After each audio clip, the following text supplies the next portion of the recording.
Hi, everyone. I'm Maggie McGrath, senior editor at Forbes. A new bill in Texas seeks to define consent and what it means. The problem is, this bill is running up against a very tight deadline to have a hearing. That deadline is this week. And joining us now are two people who are at the heart of this issue: State Senator Angela Paxton and survivor Summer Willis. Thank you both so much for sitting down with Forbes. Glad to be here. Thank you. Thank you for having us. Senator, I'll start with you. I described this in very broad strokes. There is a bill that is known as the Summer Willis Act that the Texas Legislature could consider, but it is yet to be scheduled for a hearing. Can you tell us more? First, what is the context of this bill? Well, consent is an idea that in Texas law and other states have this same issue, but Texas law really lists what is not consent, but it doesn't actually say what is consent. And so that's one of the gaps that this bill is aiming to close, um, so that we can address the ambiguity that sometimes comes up in these cases. And on the timeline aspect, I was talking to your staff right before you came on. I know it gets tricky sometimes with state legislatures, but what is the deadline and how important is it right now? Well, it is pretty tight on the time. We've got 2 more weeks left in the session. So we really need to get a hearing on this bill this week. There's a committee hearing um, for the bill. Well, the committee that this bill would go through is having a hearing tomorrow. We are not at this time set to hear. That doesn't mean we can't be heard later this week, but of course, I'm doing everything I can to get us added to the committee agenda for tomorrow. We'll come back to tomorrow's agenda, but before we go there, I want to bring Summer into this conversation. This bill has been around for a few years, but it's newly coined in your name. How did you come to have this bill named after you? Yeah, well, it started 10 years ago when I became a victim, so a title I never wanted to have, but as a sophomore at the University of Texas, and for years and years, I let the depression and the PTSD eat away at me, and I became a shell of myself.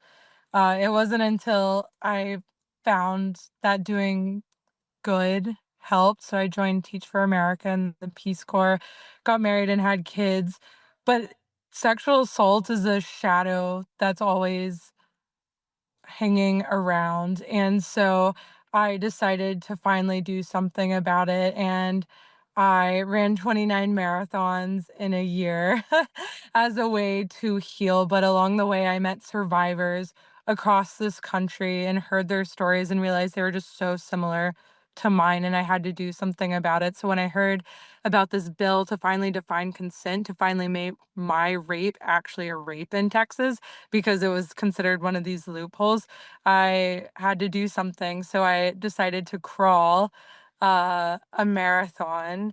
I got to the halfway point, but as soon as I finished the marathon, some congressmen and representatives named the bill after me. I think they saw what I'm trying to do for survivors, and yeah, it was the biggest honor, and now I'm fighting for it with everything I can. Now, you mentioned a loophole that I think is really important to this overall story. Summer, I'll start with you. Can you describe in layman's terms what the loophole in Texas law is that affected you? Yeah, the specific one that affected me was I was handed a drink at a fraternity party and I took it, and someone else took advantage of me.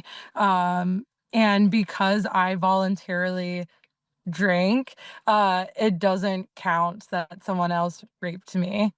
And so, yeah.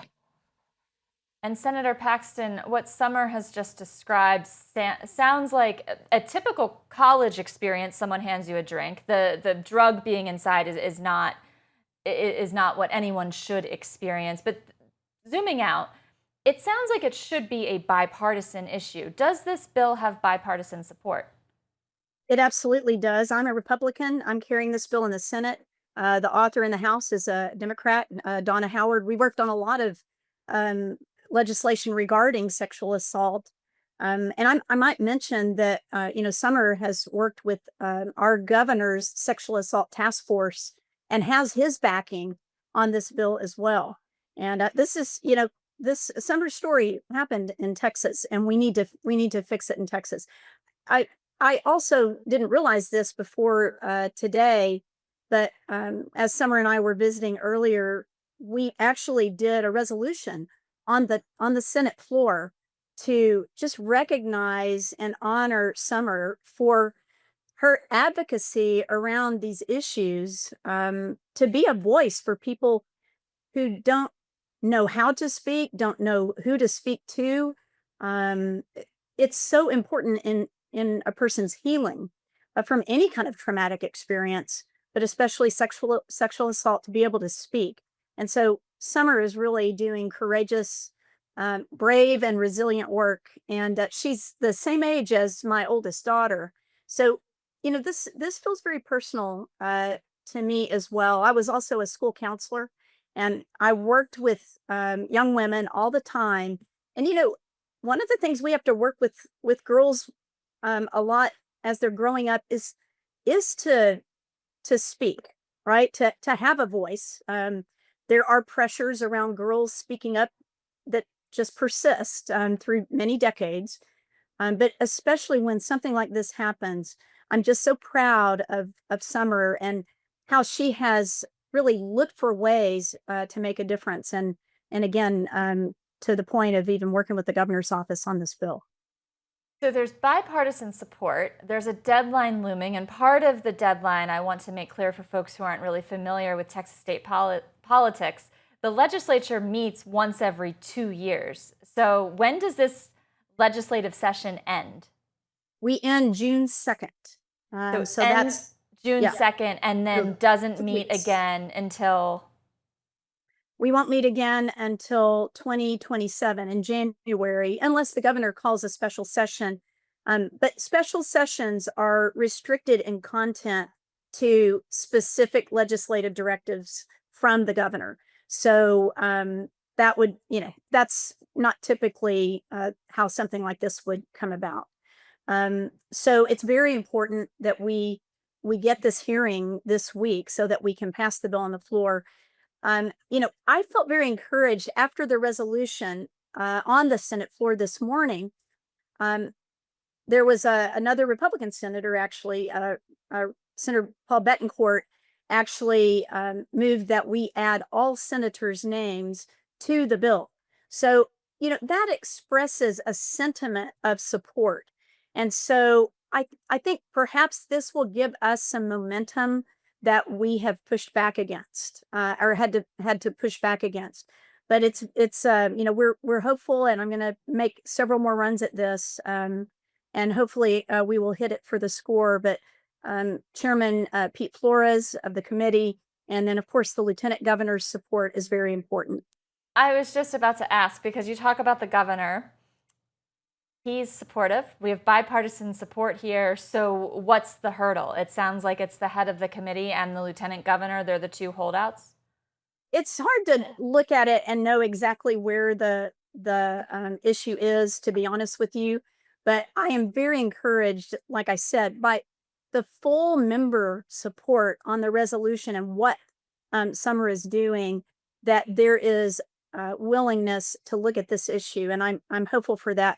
We've done so much great work in the direction of protecting victims of, or at least supporting, I guess, survivors of sexual assault in the legislature. And we've dealt with it in so many different contexts, in schools, in trafficking. I mean, in all kinds of ways, we have shown support around this stuff. So, this is moving the bar. This is not a slam dunk sort of thing. This is changing the definition of consent.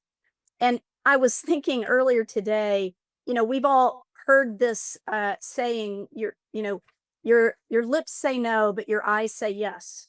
And, it's been used as kind of a joke. It's not funny. It's not funny when you're talking about something that turns into rape. And we're talking about when someone is impaired, then what we're saying is they are not in a position where they can give consent. They're impaired. And I don't know that we actually said this, but this affirmative definition of consent is assent in fact, whether express or apparent. But this aligns with other parts of the penal code. So this would bring the law around sexual assault and consent in line with other ways that we define such things. So I think it's important. It's important to modernize. We know a lot more about these kinds of crimes than we used to. We know a lot more about the impact of the trauma on the victims and how they can move to being survivors. They don't all move into being survivors. They may be sort of like the living dead. They're operating in their life and they're doing the best they can, but they are dying inside because they don't know what to do. And it's something that should never have happened in the first place. So we need to make sure both parties are responsible, not just the victim or the survivor. Summer, you have taken your experience as a victim and survivor and used it for advocacy. What have you learned about changing hearts and minds? And, we're talking about a Texas bill here, but I'm wondering if you could speak to the national implications and why folks across the country watching should, I don't want to say care, because everyone should care that everyone is safe. But what's your message for folks who don't live in Texas and who might not be immediately affected by this bill? Yeah, well, I was absolutely shocked in October when the Texas Association Against Sexual Assault told me that my rape actually didn't count. For 10 years, that's what I had called it. And because of this consent loophole, the worst thing that ever happened to me didn't count. There's 31 states in our country that have passed definitions of consent, but then there's all the other ones that haven't, and so I'd encourage people to look up, like, their laws to figure out how their state's protecting survivors, and just I was speaking at a gala the other night, and I asked anyone who is affected or knows anyone who is affected by sexual assault to stand up, and the whole auditorium with 300 people in it stood up, every single one. And it's like, this is something that people don't like to talk about. They like to keep it behind the closed doors, but realize when you're walking down the street, this affects everyone, and we need everyone's help to come up. The last thing I'll say is after my rape, I felt so alone. I thought no one would understand it. I blamed myself. But then today, people showed up. Senators stood up and clapped. People drove in from all over Texas to be at our press conference, and I've never felt so loved. And yeah, lean on your community. We're here. Yeah. In your community. That is an important message. So, Senator Paxton, we have this deadline, we have this timeline that we've been discussing. What is next for you? What do the next 24 hours look like in terms of what you can and will do to get this bill to a hearing? Well, I'll continue to have conversations with Senator Flores, the chairman of the committee, asking him to support the bill, to set it for a hearing. I'll be reaching out to the lieutenant governor, encouraging him to be supportive. And, the other thing that I would ask for people that are listening or watching now, especially if they are in Texas, if they would call Senator Flores, call the lieutenant governor, Dan Patrick, and encourage them to support this bill, the Summer Willis Act, to provide a definition for consent. We still have time, and as long as there's daylight, I'm going to be working this bill to make sure that we get it across the finish line. And Summer, last words from you. What is your message to the Forbes audience about this bill and anything else we haven't hit on that you think is important to share at this moment?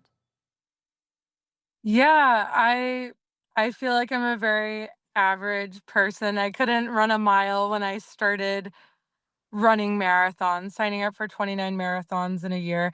I had no experience with politics before October, but I started to realize that we all have so much power and so much strength and that our voice matters. And if you whatever you care about, you can be an advocate, you can fight for it. And if your cause happens to be sexual assault, if you want to help survivors, like please call, please help us. I've been saying all day, I believe in miracles and I believe in people. And I think that the two of those working together, it's like we can keep so many survivors safe. So yeah, thank you.